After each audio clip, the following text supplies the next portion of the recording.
Okay, so now I'm hoping that you followed through all of the previous modules and exercises and come up with some ideas of personal aspects of yourself that are performing well for you and others that may either be causing your personal development to stagnate or hindering its overall growth. By now, you will also hopefully have reflected back on your true motivating factors, as well as your emotional triggers. Now, in this module, we'll be bringing it all together so that you can put it all together and formulate an action plan. We'll be using an age-old tool known as the SWOT analysis, S-W-O-T. Now, many people have heard of it. You may have even used it in the past. However, what I find is that most people often think they know what it is and what it does, but they fail to use it to its fullest potential. And that's what I'm going to be talking to you about now. Typically, people just fill in the boxes without any prior preparation, and then they pick an opportunity that stands out at the end of it. Then they proceed to get it done and then just carry on their life or work life, making the same unplanned decisions that they used to. They very rarely go back and revisit that tool, at least in the short term. I remember doing exactly the same thing. Typically, we may only go back to the SWOT tool when we feel we really need it, which could be many months or even years later. We often think, yeah, actually, that did work. That tool was pretty good. Now I need it again. I'll use it with this latest challenge. As I'll be saying repeatedly, it's best if you continually update it. But now I'm going to explain exactly how to use the SWOT to its fullest potential. Okay, so if you followed this course through step by step, you will have done a lot in the way of contemplating both your current situation as well as your potential emotional hindrances. And I hope that you've made a note of those, you've written them down, and that you've built a picture. Now let's bring it all together using the SWOT analysis tool. So to recap briefly from the exercises, you should have so far gained a deeper understanding of your own emotional intelligence, emotional regulation, and also the impact of emotions on both yourself and others. We've been through tools like the Johari Window, and we've also examined the cognitive mechanisms like the amygdala hijack to better navigate those challenges. So, applying SWOT will help you to synthesize this knowledge and continue your path to growth. In case you don't know, just to explain exactly what it is or what it stands for, well, it's an anagram. So the S of SWOT stands for strengths, the W is weaknesses, the O is opportunities, and the T is threats. It's a well-known framework for self-assessment and also more commonly used, as I use it, for planning. Okay, now our strengths and weaknesses, when we're thinking about the SWOT tool itself, are what is known as internal factors. These are your personal attributes, the things that you're either strong at or weak at. It could be something physical, it could be something mental, it could be anything, but it's personal. Opportunities and threats, on the other hand, are external factors. These are influences from your environment, typically. So let's first look at strengths. As I mentioned moments ago, these are internal factors. So to gain a complete list requires knowing and understanding the aspects of your emotional and interpersonal abilities that you excel in, as well as your skills, technical abilities, and physical abilities. Skills, abilities, these hard skills, as I like to call them, are the easiest to recognize. They're the things that you may have studied for in the past, or they could be personal attributes that you know are strengths. Perhaps, for example, you have a financial qualification. That's, of course, a strength. Perhaps you could be a black belt in a martial art. Those skills that you know you have, put them all down first. They're the easiest to establish. As you now know, though, your emotional attributes also have a massive impact on results and success. So note things down that you have learnt in the previous exercises that you now feel stronger in. For example, the ability to notice when someone is angry. One key thing I'd like to mention is that when you're filling in the SWOT dimensions, don't worry too much if you're not 100% certain which window to put your thoughts into, as this is common. For example, you might feel strong, but not strong enough yet. And the more you think about it, you might think, well, that's actually a weakness. Okay, now there is a key to this, and that is to A, not worry, but also for you to know that you can put it in two boxes, the strength and a weakness. However, the key is you have to be specific. The reason I say to be specific is because one of your strengths might, for example, be a weakness in an alternate situation. Let me give you an example. I often see people writing down, I deal well under pressure. Alternatively, their weakness might be, I'm weak under pressure. To me, I deal well under pressure. That's more of an answer that people give in a job interview. By being specific, I mean to elaborate on exactly when and where and how, if you want to, you are able to deal with, for example, here, the pressure. So what I might write down is, I am able to deal with the pressure of tight deadlines. So that's a strength. You know that you're good with tight deadlines. However, you might have a weakness when it comes to other types of pressure. So even though you can deal with deadline pressure, you may not be able to deal so well with family pressure or pressure from a specific person or group of people. Therefore, this specific detail would go in the weakness box. Now, it's essential to have completed the Johari window exercise before using this tool, as the more you can discuss and receive feedback from others, the more your open area will expand.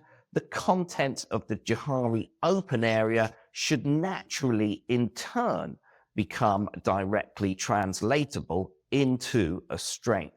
And you'll find that as your Johari open window gets larger, you'll see that you will naturally have more to go in your strength box on the SWOT dimension tool. Okay, so do the same for your emotional regulation abilities, also your interpersonal relationship abilities. For example, think about times when you've successfully managed your emotions, perhaps when resolving a conflict with a colleague or maintaining composure when receiving critical feedback. Also consider moments when you've positively influenced others through empathy or perhaps active listening. For example, it could have been a team setting. You may excel at listening to others and resolving misunderstandings before they escalate in that particular situation. So the key about this strengths dimension quadrant is to be able to recognize, reflect on, and note down the strengths that will empower you to then improve upon and rectify or instigate change to the other three quadrants. So this quadrant should be done first. You can add to it later, but this is the key to the door. Now on to weaknesses. So here we'll be examining areas of ourselves that require improvement. Your weaknesses are areas where your skills, personal attributes, emotional intelligence, self-awareness, emotional regulation also could be improved. It's good to take all of those into account, but that's not an exhaustive list. You may have other things that you know is a weakness, so put it in the box. These again are internal factors, your personal behaviors, your mindsets, or emotional responses that could limit your success. In the same way that you approached the strengths quadrant, be as specific as you possibly can. For example, reflect on situations where your emotions have been difficult to manage. Did you experience an amygdala hijack at any point? And for example, when a colleague disagrees with you in a meeting, do you feel defensive and react impulsively? And does that ever cause issues for you? If it does, that could be looked upon as a weakness. So write it down. Again, it's good to put things down and take them out later after you've reflected on them, rather than not putting them down at all, or getting into a mind inner voice to and fro, shall I put it down or not? If that happens, put it down first. Also consider your blind spots here from the Johari window, things others may see in you that you're unaware of, or that you've just become aware of since using the Johari window tool.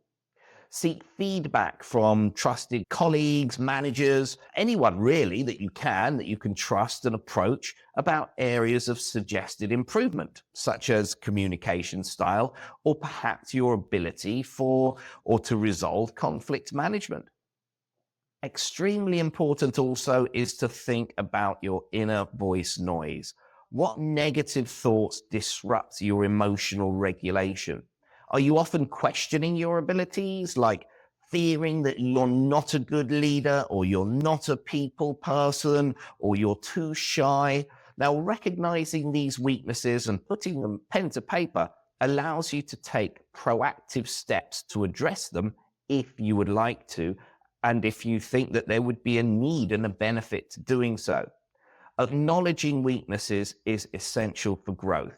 Without identifying them, you may miss opportunities to improve and reach your full potential.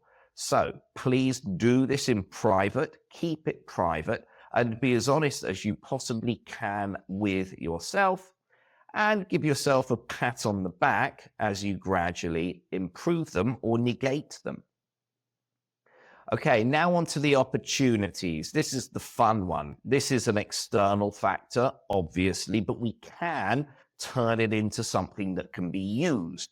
These opportunities are things that we need to look upon as things that can be leveraged to help us grow.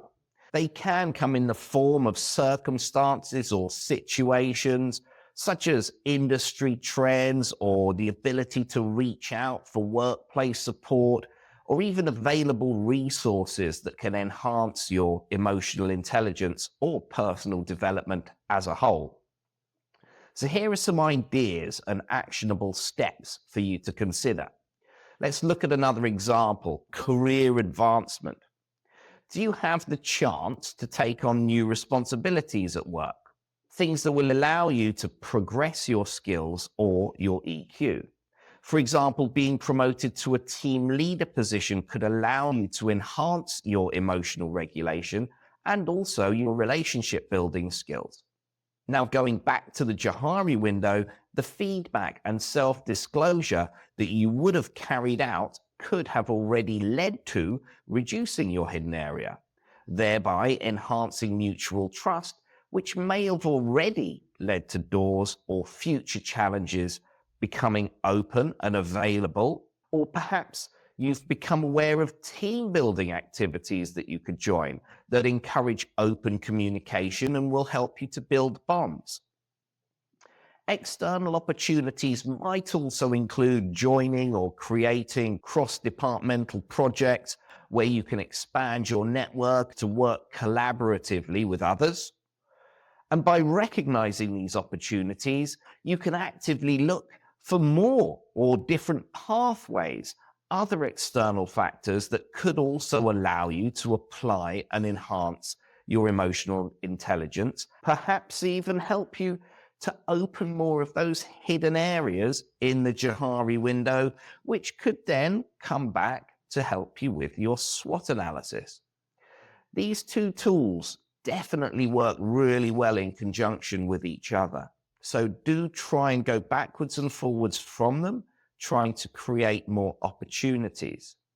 If you have to, again, start with a new blank template. As you practice them, as you do them more regularly, you'll streamline your process. Everybody uses them differently, but what I'm giving you here right now is what I have found to be the best way to use them in conjunction with each other. Okay, now the fourth quadrant is the threats. This is where we identify external obstacles that can interfere with our personal, professional, or emotional growth.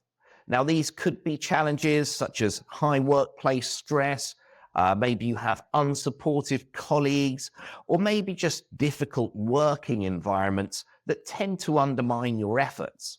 For example, workplace pressure. Now, this is typically a big one. Do you face workplace dynamics that can cause you pressure, such as unmanageable workloads or a lack of support that create additional stress for you in your daily work? For example, high demands from a manager could trigger your emotional reactions, which then impedes your ability to manage those emotions and also to become more productive. Unfortunately, as is often the case, some managers can impede the productivity of the people in their team that are working for them or underneath them.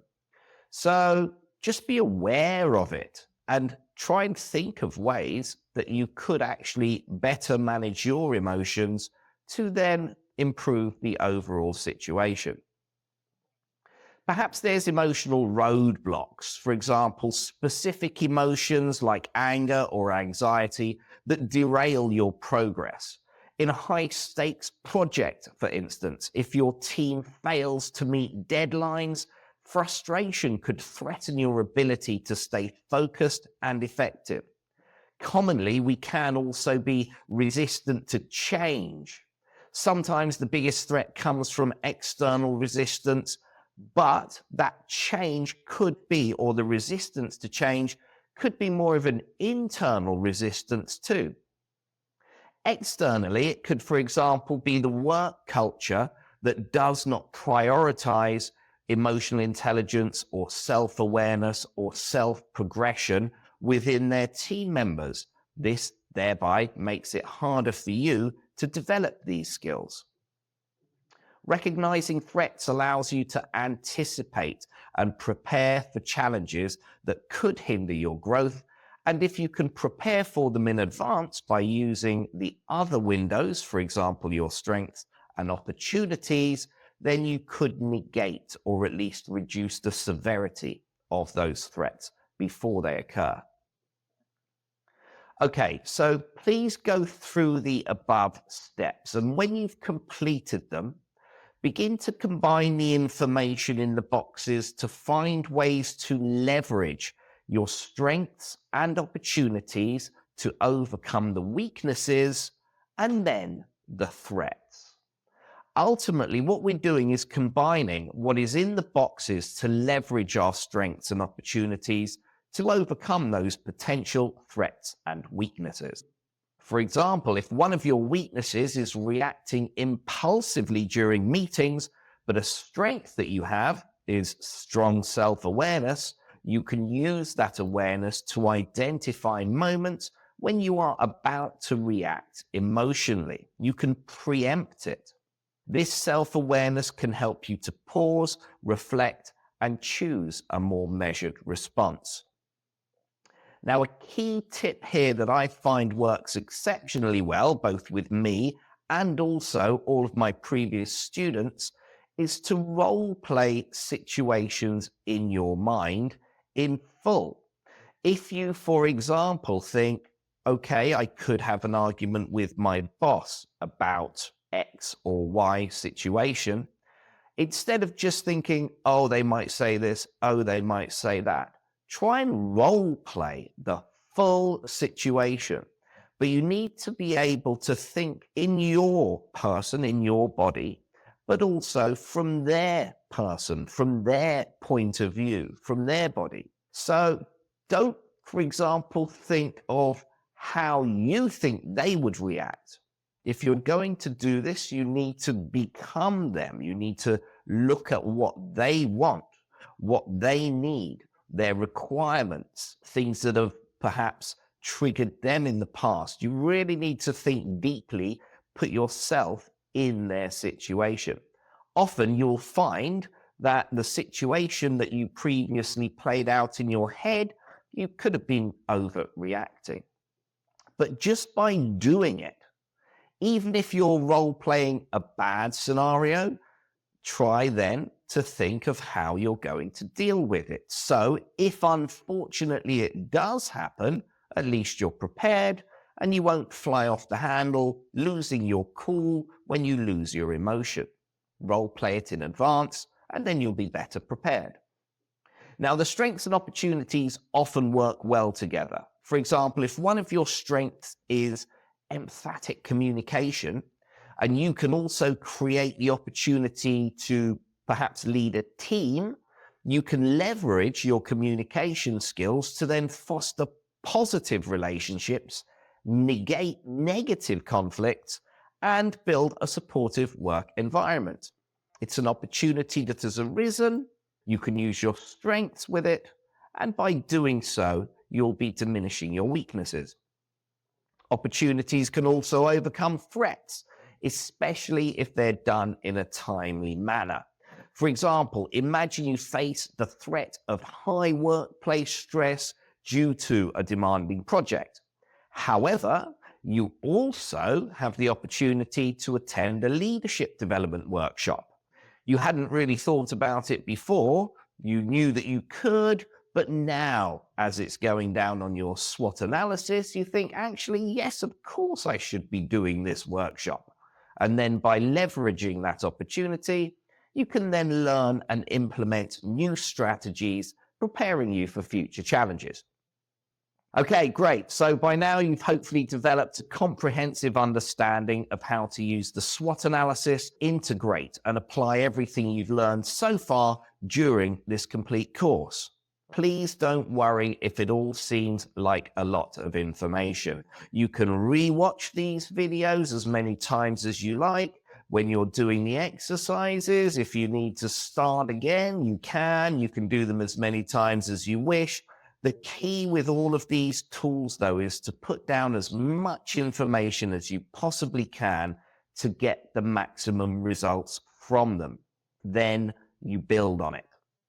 The SWOT analysis is a dynamic tool. I update it weekly sometimes. You can revisit it as regularly as you wish to grow in your emotional intelligence and also your self-awareness and overall skills too. You can use it in many different ways. Just look at it as being under the complete umbrella of ongoing personal and professional development.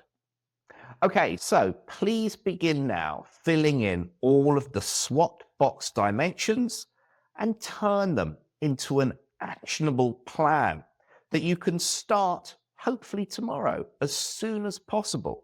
Make a list, make a schedule of when you're going to carry out each, how you're going to do it. And another quick tip, write down the benefit of doing it also. That's another part I like to add on just so that I can reinforce in myself exactly why I'm doing it. It provides that little bit extra motivation. I look forward to seeing you next time. Bye for now.